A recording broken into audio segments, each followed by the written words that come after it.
Hola César, Con Juan Pablo, ¿cómo estamos? todo bien, todo sano por acá, espero que tú andes igual. Saludo a todos nuestros amigos que nos escuchan y que nos comentan a veces las conversaciones que tenemos. Oye, han pasado muchas cosas, pero me interesa que hoy día te toca hablar a ti y opinar tú, desarrollar tú los temas, César. Me interesa lo primero, primer tema político duro chileno que vamos a tocar, el tema del 18 de octubre.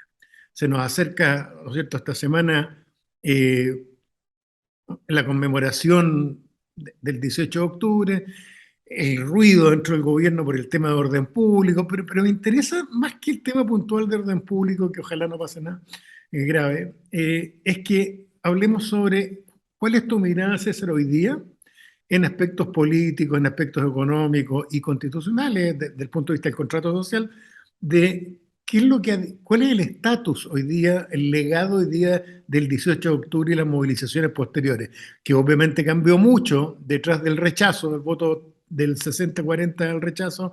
Entonces, pero primer tema entonces, 18 de octubre, lo que viene, ¿cómo lo ves tú? Ahí te vamos a ir estrujando para ver cómo ves el tema. Segundo, un tema que me pidió uno de nuestros amigos que nos escucha, que te preguntara. Dice que hablamos mucho nosotros de los partidos, de izquierda, derecha, de centro, en fin, pero que hablamos poco de los empresarios y su rol a partir del 18 de octubre. Entonces, el segundo tema va a ser ver tu mirada sobre cómo los empresarios, cómo los ves y las organizaciones empresariales, cómo se han manejado después del 18 de octubre original, cuáles son las cosas buenas, las cosas malas que han hecho. ¿Han cambiado esta forma un poco anquilosada que tenían antiguamente de actuar o no? ¿Ah? Tú conoces a varios de los actores ahí, entonces nos interesa un poco tu opinión sobre eso. ¿Y cuáles son lo más importante, tus recomendaciones? Si tú pudieras recomendar cómo debieran los empresarios organizados instalarse en el Chile de los próximos 20 años, ¿qué recomendaría? Y por último, un tema doble internacional, ¿eh? Los dos muy movidos. El más suave, entre comillas, es la crisis política económica que se ha generado con la llegada la nueva ministra, primera ministra inglesa, Liz Truss.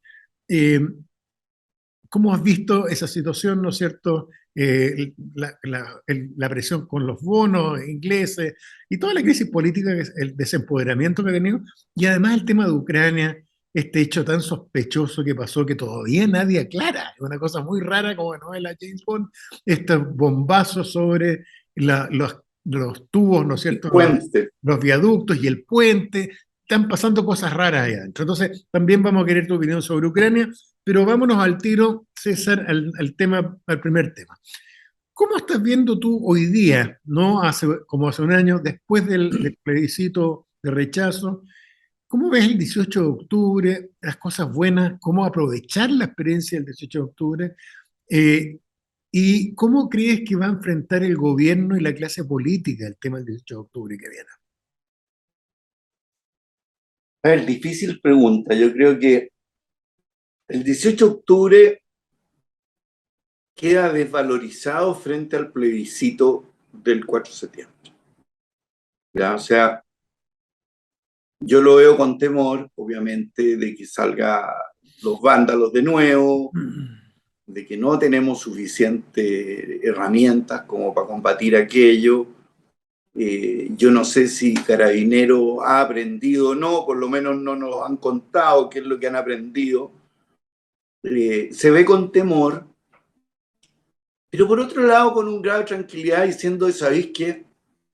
No son muchos al final. O sea, piensa tú que la gran manifestación que hubo la semana siguiente y que fue lo que convenció a todo el mundo de hagamos una nueva constitución, a pesar de que no era necesariamente lo que se estaba pidiendo, fue el doble de lo que fue la manifestación bastante multitudinaria del apruebo.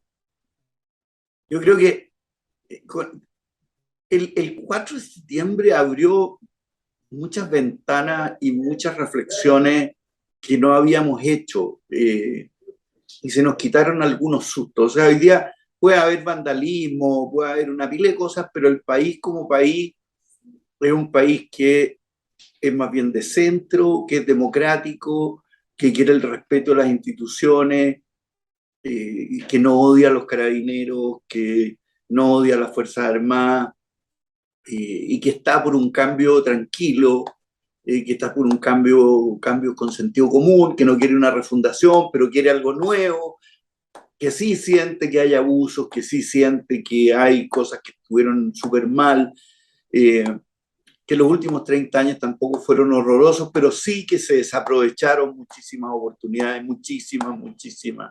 Y había plata, había impulso, había todo para hacerlo. Eh, Hoy día echamos de menos el proyecto constitucional de Bachelet, por ejemplo, y todo el mundo dice, pero ¿cómo y cómo no se vio?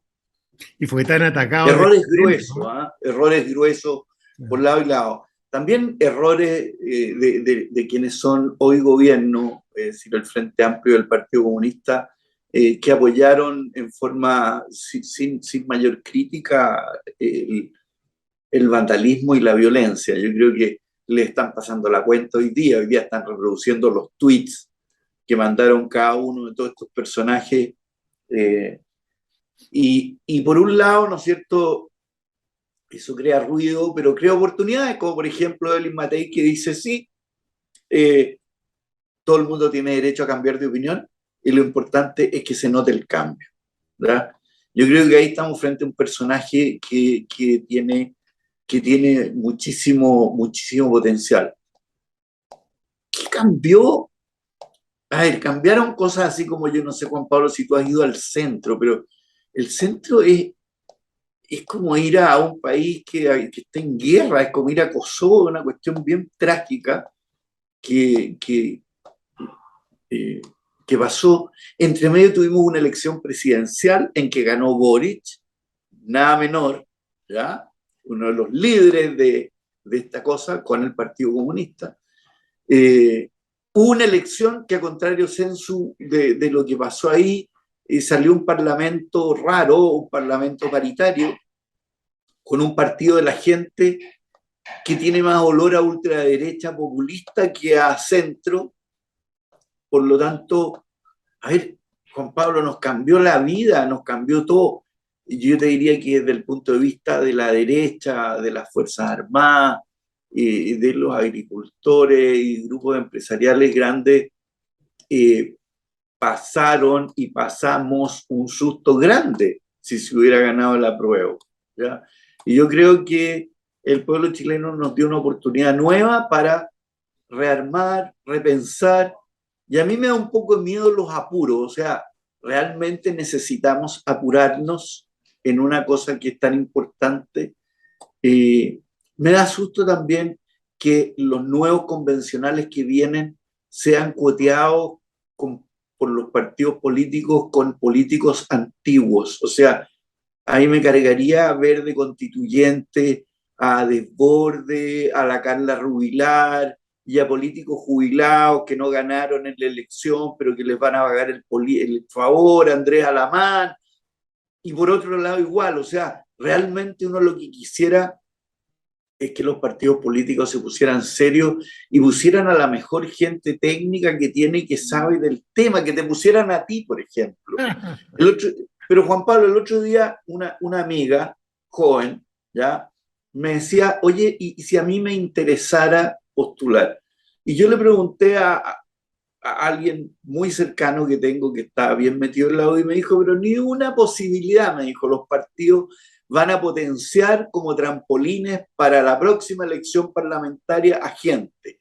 Y no te extrañe ver a puros personajes que ya los tenemos conocidos y que si pasa eso, los partidos van a desechar una oportunidad única. Y yo espero que no sea así. César, ¿cómo va a ir terminando el tema de nuestra mirada, que igual la vamos a seguir, obviamente?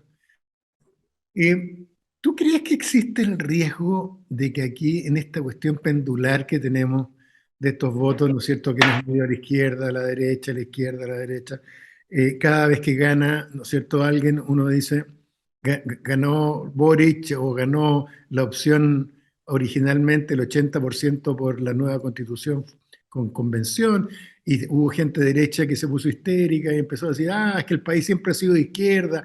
Después vino la debacle con motivo del plebiscito de salida, ¿no es cierto?, el rechazo tremendo, y la mayoría tremenda que estuvo por el rechazo, y la izquierda dijo, pero si este país siempre ha sido de derecha. Una cuestión como bien poco de mediano plazo, muy poco autocrítica, al final siempre echándole la culpa a la gente.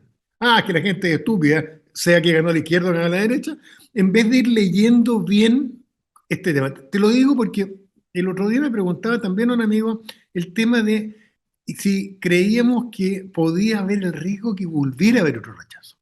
¿Hace mal la clase política el cuento? Se van al otro extremo, hacen una cuestión casi entre cuatro paredes, puro experto, se les olvida la melodía contra los abusos que tú mencionas, bla, bla, bla, y se dicen, no, si estamos seguros con el 60-40, y van a plebiscito de salida y pueden salir rechazados. ¿Qué opináis?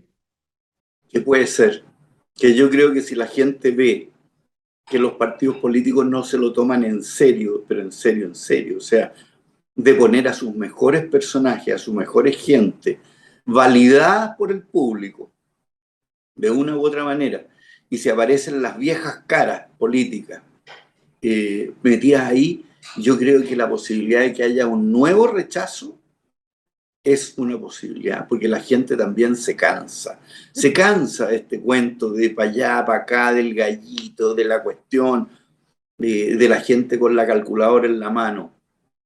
Sí, a mí me llama la atención, César, esto que haya surgido poca vocería, poca dirección en la izquierda, en el centro y en la derecha, de gente llamando a armar un grupo por una democracia fuerte, una democracia viva, rica, una democracia activa, que empodere a sus ciudadanos, ¿no es cierto? Y no, como que no se ve, y sigue cada uno con su propia agenda, como si estuviéramos discutiendo un programa de gobierno en vez de un tema constitucional. ¿No te ha llamado la atención eso? Y me da un poco de pena de que lo que son los amarillos, a su vez hay otro grupo que quiere refundar una especie de nueva concertación y otro grupo que quiere armar una nueva democracia cristiana. Esto desde las dispersiones de los partidos son fatales, Fatales, completamente. fatales, y ahí está el problema. Mira, en Italia ahora la Meloni con otro más sacaron a Berlusconi para afuera en base a estos sistemas de multipartido. En los países escandinavos está súper difícil armar gobierno Coaliciones. también por la cantidad de partidos políticos que hay y que cada de estos partidos políticos chicos tienen como su agenda súper particular, ¿ya? Que no es la agenda del socialismo antiguo, de la derecha antigua, ya que pongámosle neoliberalismo, socialismo real o lo que sea, pero ahora es, mira, nosotros andamos detrás de esta cosa chiquitita acá que nos Restringir interesa. la llegada de los inmigrantes. Esta es una cosa súper concreta. ¿Te fijas? Hay una cosa súper puntual, ¿ya? Sí. Eso lo encuentro peligroso. Yo creo que sí, yo creo que estamos en una zona de peligro de lo que tú dices y sería muy triste, ¿eh? Porque también si pasa mucho tiempo, por un lado uno dice no se apuren, pero por otro lado si pasa mucho tiempo, es como que pasó la vieja, es como que lo importante va a Se ser de perdió la nuevo oportunidad. la inflación, las elecciones que vienen, la reforma tributaria, qué sé yo, y la constitución, ¿sabéis qué? La constitución, Tal cual. dentro de todo, te fijáis, la constitución tampoco está dentro de las prioridades de la gente. Así. No me toca el bolsillo, no me toca esto, no me toca lo otro. La gente quiere aquí y ahora, en un gobierno que yo creo que las va a ver muy difícil porque no tiene parlamento. Tal cual. No, ¿Te está fijáis? complejo el tema. Está tranquilo, entre comillas, pero está complejo. Ojalá que nuestra clase política y nuestros dirigentes sociales, en fin, den el ancho. A propósito, lo mismo, César, el segundo tema tiene que ver con este pedido que me hicieron de preguntarte por los empresarios.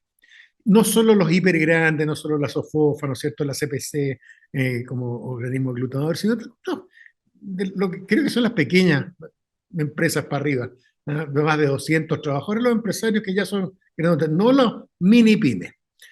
Todos los empresarios que tienden a estar organizados en algún lado, ¿cómo los has visto tú, a propósito del 18 de octubre original? ¿cuáles crees que son las cosas que se han hecho bien? ¿Cuáles crees las cosas que se han hecho mal? ¿Y qué recomendación harías tú a propósito de lo que acabamos de hablar sobre el rol y las cosas que debieran ellos empujar por instalar en la agenda pública en los próximos meses? Mira, a mí me ha tocado ser dirigente gremial, ¿ya? Y, y es difícil hablar de los empresarios porque tú ves que cada grupo tiene su agenda y dentro de cada gremio, sobre todo los más grandes, cada uno tiene su agenda, ¿ya? O sea, en la minería están preocupados del royalty y de las políticas de impuestos para las inversiones. En la agricultura, por el tema, obviamente, del agua, que es crucial. Eh, y así tú vas rebanando, ¿no es cierto? En la pesca, porque va a venir una nueva ley de pesca, en la construcción, porque están con un problema grande ahora, y también, yo te diría que hay una, dentro de lo que es proyectos de inversión, que yo creo que es lo más importante, hay un tema horroroso de la famosa permisología que tiene parada montones de cosas, y que, como en todas las cuestiones, si tú eres estricto al 200% con las regulaciones, siempre vas a encontrar algo por el cual tú le vas a negar el permiso, ¿verdad? Eh, y como hay nuevas autoridades municipales y qué sé yo, ahí hay montones de cosas que están paradas, desde el edificio en Ñuñoa hasta las torres, ¿no es cierto?, que están desocupadas ahí en la estación central, más otras cosas. Entonces, la permisología además se topa con una barrera infranqueable de una burocracia impenetrable, ¿ya? En que se acumulan las cosas y se acumulan las cosas, ya han aprendido a cómo demorarlas. O sea, ¿sabe qué? Pasaron los 30 días, pero aquí le quiero decir que aquí le faltó una coma, o que yo le quiero decir, se renueva y seguimos dándole, dándole. Y yo creo que ahí, yo diría que esa es una preocupación importante de los empresarios. Y si tú me preguntas qué pasa por, por la cumbre, yo creo que los empresarios van a haber logrado tener un banco central independiente, van a haber logrado tener un sistema de propiedad privada razonable. Yo creo que no va a haber huelga a todo evento, que yo creo que la presidencia es la que va a iniciar los proyectos de ley que impliquen gasto fiscal, etcétera, etcétera. Eh, yo creo que el agua de alguna manera la van a arreglar, pero yo creo que hay un tema general del tema de la permisología, en que obviamente aquí se han cometido errores, aquí han habido aprovechamiento, aquí han habido una pila de cosas, pero si toda la ciudad funcionara a 40 kilómetros por hora, sería horroroso, ¿verdad? Y eso te pasa en todas las industrias. O sea, una vez yo me acuerdo en Codelco, una especie no fue brazos caídos, sino que los conductores de los camiones y de las máquinas dijeron, vamos a seguir al pie de la letra las indicaciones del fabricante, ¿ya? Y la productividad bajó a la mitad, ¿ya? Eh, es como lo que dicen, si un carabinero te sigue, oye, por 50 kilómetros detrás de tu auto, algo le va a encontrar, algo te va a encontrar, que no señalizaste, que te pasaste para el otro lado, que alguna cosa. Yo creo que con los proyectos de inversión, sobre todo los que son más nuevos, hay un tema, y hay un tema. O sea, todos los proyectos de inversión humana tienen algún efecto medioambiental. La minería deja un hoyo, las torres eólicas son horribles, las torres de transmisión eléctrica también son horribles, las represas cambian los cursos de los ríos, y métele. Es parte de la actividad humana, la pesca saca pescado, los salmones, por supuesto, que tienen un efecto en el medio, tenemos efecto en el medio ambiente. Si uno se pone y dice aquí, no vamos a aceptar nada, te va a quedar parado. César, ¿no te Yo creo parece que que debieran, un tema que se ha olvidado un poco por la derecha y por los empresarios, que es pretender buscar democratizar el mercado? en un país que está tan concentrada la riqueza, no debieran ser los propios empresarios los guaripolas de contener No, concentrar no, no, Juan Pablo, yo conozco monopolios, el etcétera. tema, yo conozco el tema y la autorregulación no No, funciona no, no, y no. es más, pero no, o sea, cuando tú me dices, o sea, ¿tú crees que los bancos o los dueños de los bancos van a autorregularse, va a decir, sabéis que nadie va a tener más de no sé qué No, no, porcentaje no, o no, algo no, no así? estoy No, pensando en la autorregulación, estoy pensando en que ellos, en parte de lo que es el discurso social y político, como grandes empresarios y defensores del mercado, que ellos sean, en vez de lo que hicieron con Lago, ellos sean los guaripolas de introducir leyes o de promover leyes que regulen los mercados y que impidan la concentración que termina matando los mercados. no, no lo veo, pero ni de cerca, ni de lejos, ni de lejos. Es más, normalmente estas asociaciones cooptan al regulador y el regulador termina siendo lo que los gremios quieren. Y no quiero poner ejemplos para que no me anden escupiendo en la calle, pero es así. O sea, eh, y el sector público accede, porque el sector público no tiene los recursos para hacer buenos estudios, no tiene los recursos ni los funcionarios como para tener esa visión, ¿ya? A lo mejor sí, el Banco Central, a lo mejor la CMF, ¿ya? Pero igual van atrás de un mundo empresarial que es muy rápido.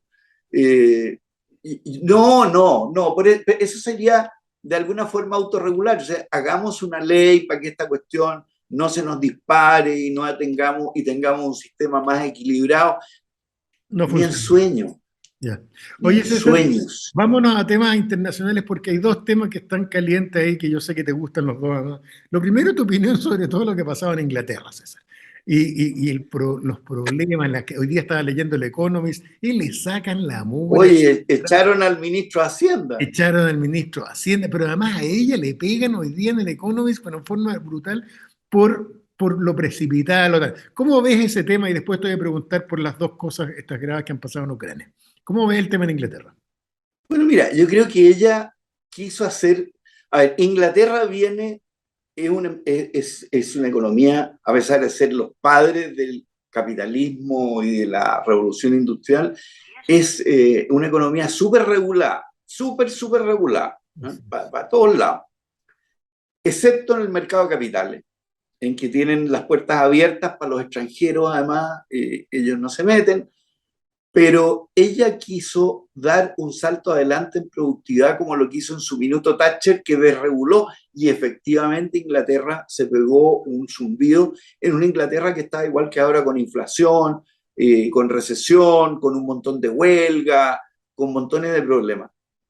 Pero el minuto fue pésimo porque hizo un recorte, planteó un recorte tributario, pero al mismo tiempo estaba forzada a dar subsidios por la cuestión del gas natural y del precio de la energía, y se topó con que eh, todos los mercados le dieron la espalda y dijeron esto es pésimo, le pegaron a la libra esterlina, y esto se agravó por un cierto tipo de derivados que tenían los fondos de pensiones allá, en que se endeudaban y ponían como garantía bonos del tesoro, o sea, los gilts, digamos, los bonos del gobierno inglés, lo cual provocó una debacle en ese mercado.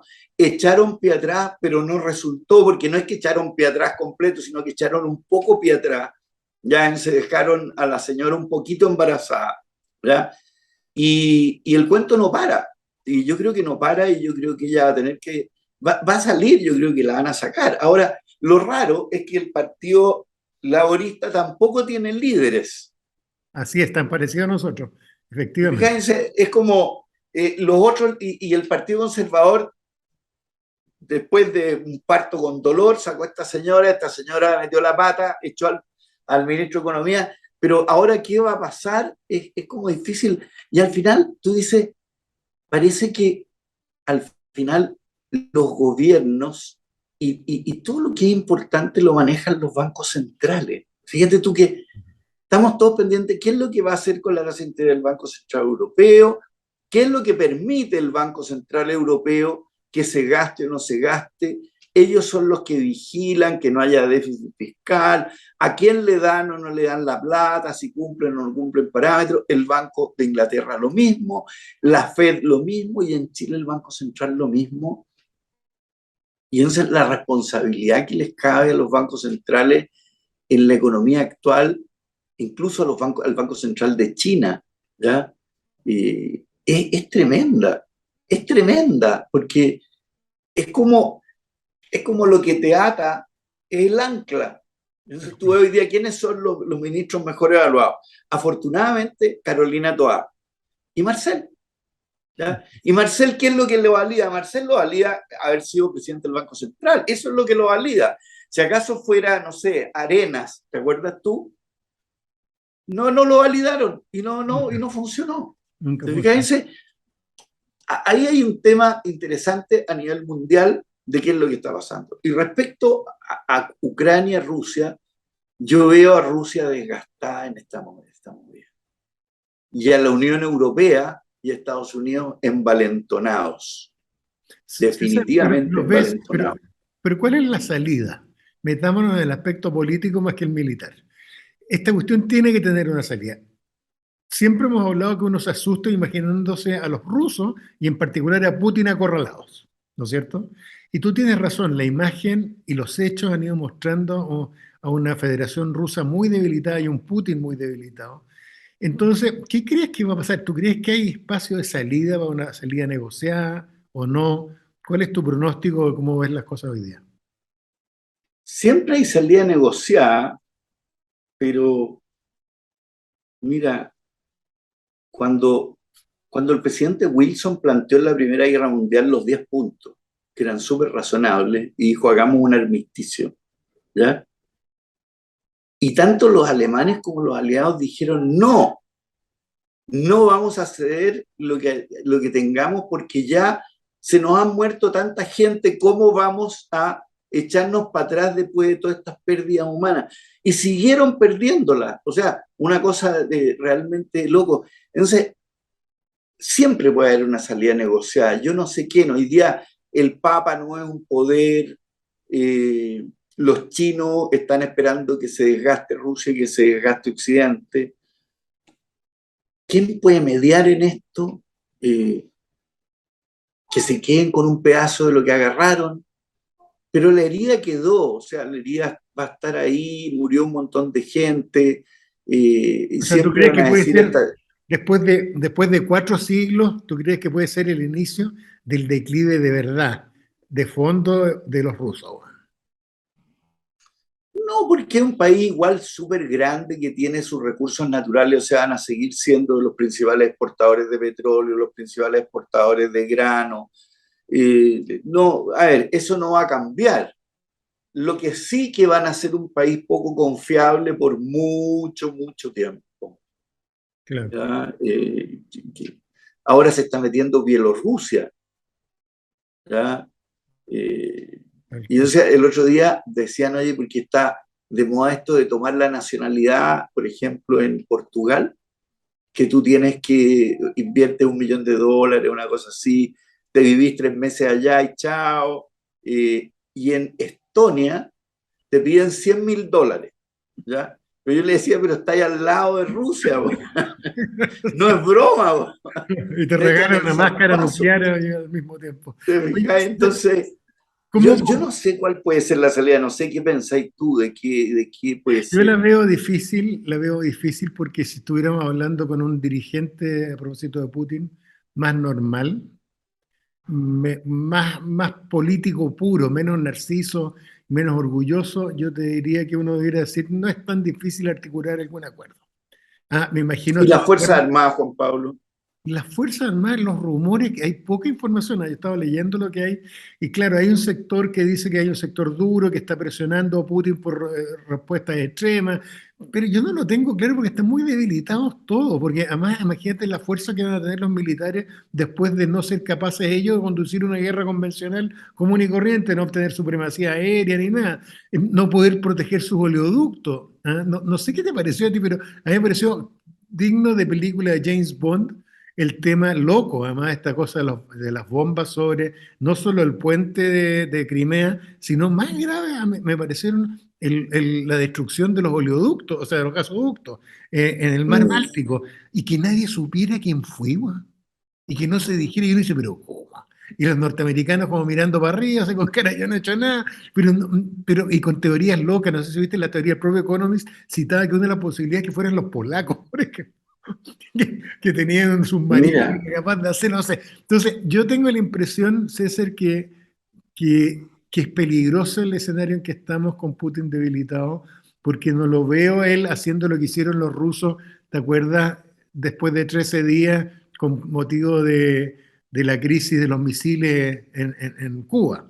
¿Te acuerdas que ahí acordaron incluso para mantener la cara? Oye, ustedes retiran 6 meses más los misiles en Turquía, no sé qué. Hicieron una cuestión que aquí no veo ese movimiento político, no veo esa habilidad política. Así que, bueno, pero vamos. Estados Unidos, ¿tú no crees que Estados Unidos puede decir, oye, a ver, paremos y hasta aquí llegó y te concedo aquí y tú concedes allá? Yo creo que los norteamericanos, ¿O van a tener que...? Porque la otra vez, mira, en 1918, eh, los militares le dijeron al Kaiser, ¿sabe qué, compadre? Usted tiene que irse y nosotros no damos más. Hasta aquí llegamos, weón. claro, pero yo tengo la impresión que en Rusia esta clase que existió en ese momento, que eran los Junkers, y esta clase aristocrática militar con una tradición, pucha, no sé, heredero de Federico el Elector, ¿no es cierto?, el Grande, no existe hoy día en Rusia, esa es mi impresión. Claro, esa es una posible salida, que hay una crisis interna en Rusia.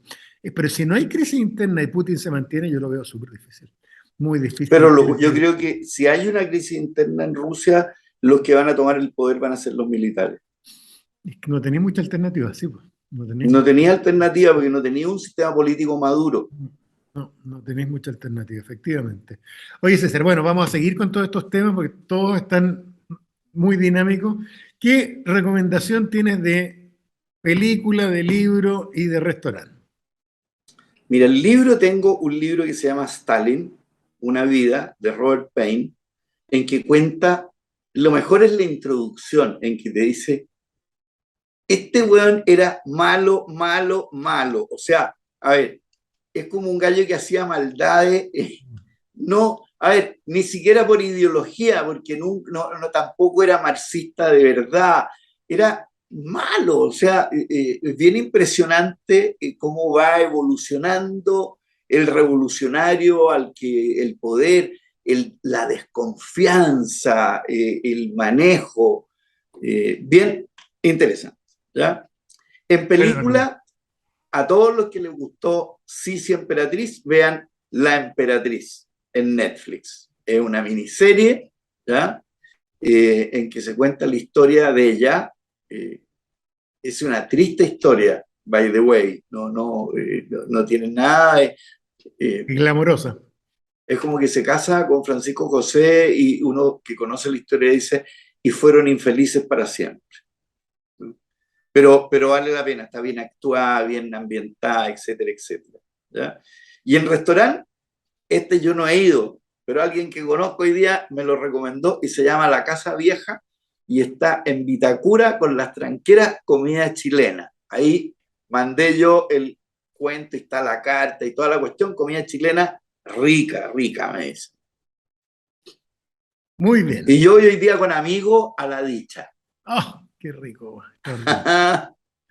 ¿Y Oye, tú? yo tengo, siguiendo con películas de abogados, una película de los años 50 muy buena. Está en varios lados, está en Apple TV, parece que está en Netflix también, porque es un clásico de Otto Preminger, Anatomía de un asesinato.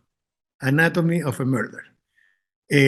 Con James Stewart, Otto Preminger, además un gran director alemán, de estos que se fueron exiliados a Estados Unidos.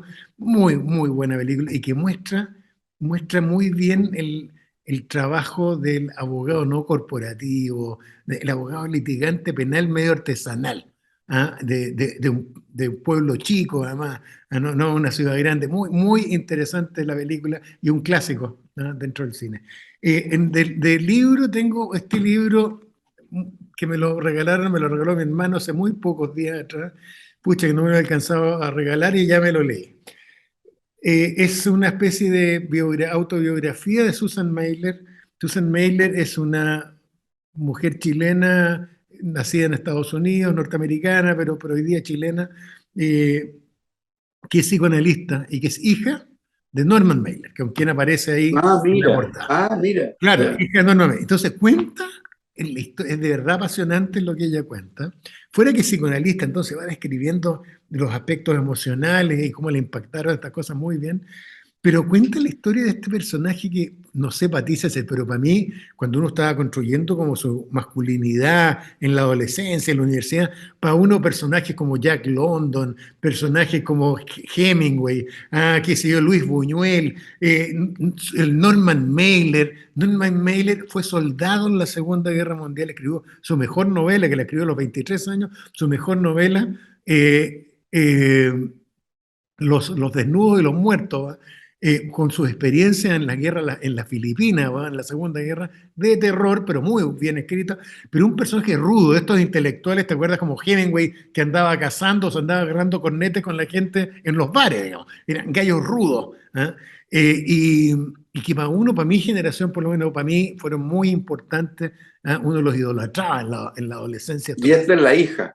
Esta es la hija muy cercana con él, pero una historia trágica, lo recomiendo, el libro está recién publicado, hace pocos días atrás en Chile, ella lo publicó en inglés, tuvo muy buen éxito en Estados Unidos el libro y ahora lo acaba de publicar en inglés, pero además vive en Chile, está casada con chilenos y es parte de la comunidad de chilenos muy relevante, Susan Mailer, gran libro.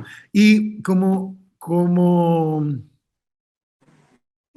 restaurante, el Vilapert, que está ahí en Vitacura también, el Vilapert Sí, algo pues, tiene para que ver, tomarse un claro, tecito. para tomarse tecitos, Bueno, tiene muy rico. bueno. Y Yo voy de repente para allá. sí, no, Yo muy, voy, muy sí, sí, bueno. sí. Y bien atendido y tiene las cosas Buena onda, tradicionales que uno toma. buena onda. Algo tiene que ver, no sé cuál es el vínculo con ¿cómo se llama el restaurante que estaba al lado del cine Pedro Valdivia?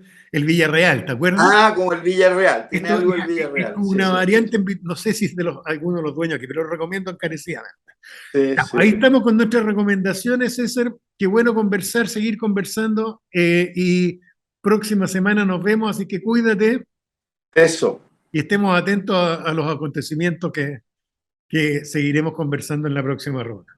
Ya pues, Un que abrazo, estés que muy estés muy bien. bien. Chao. Chao, cuídense Un todos. abrazo.